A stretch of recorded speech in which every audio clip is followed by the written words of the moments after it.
One of the biggest reasons photos look flat is very simple. The photographer stands in one place and just takes the photo from there. But the light on the subject can change completely depending on where you stand.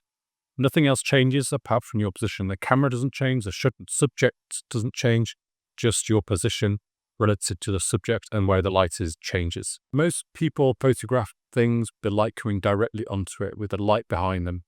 This is called flat lighting. If you photograph something in this way, your subject will be very clearly lit, but you will lack any definition, any contours, any structure, and any shape.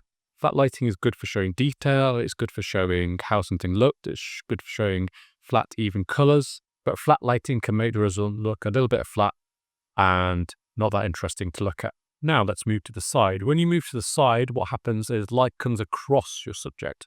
So light coming across a subject brings out the contours. You have the brighter side and you have a more shadowy side. Looking for situations where you can find the light coming across the subject, this is called a side light, moving your position, maybe moving your object, or keeping the object where it is, but looking for ways that you can have light coming across your subject is a much more interesting way to bring out shape, make things a little more 3D and give more structure to your photos.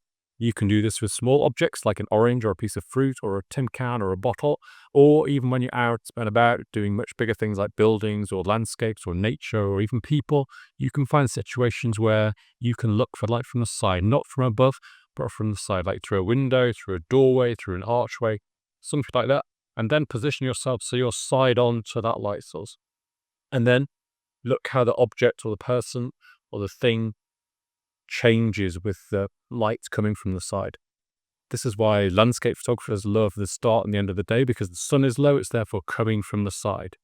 Light coming from the side is a really, really nice light to look for. So really try to look for light from the sides as much as you can if you want to show structure and shape and contours and make your pictures look a bit more 3D, which is really important. Another thing you can look for is backlighting. So this is where you actually move away on the opposite side of the light and almost face the light. This lets you see a sort of a rim of light around the subject, and it can really bring out more shape. So try doing that. Try actually moving into the opposite side of the light, have your subject between you and the light source, and see how that makes this object look. It'll bring out shape, or could do interesting silhouettes, but it'll maybe just show the edges of things much more clearly, and that's another way to use direction of light. So the important thing here is not memorizing all these different lighting terms. The important thing here is building a habit where you assess the light and where you find good light. Don't try and go out in the middle of the day in the bright sunshine when the light is directly above you and expect to take good photos.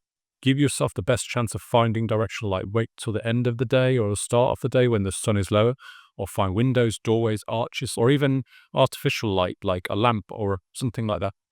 Try to find sources where you can use directional light coming across things to shape it, and then work out how you can use that light. Use it behind you so it's directly onto the object, have it from the side of the object so you see contours and shape, even have it shining on from the opposite side so you have backlighting. See how that affects the look of your photo.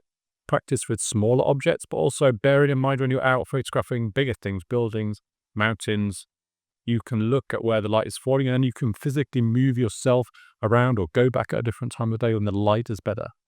Directional light is the thing to look for if you want to change the look of your photo, and building a habit where you start looking for good light is a really good way to improve your photos.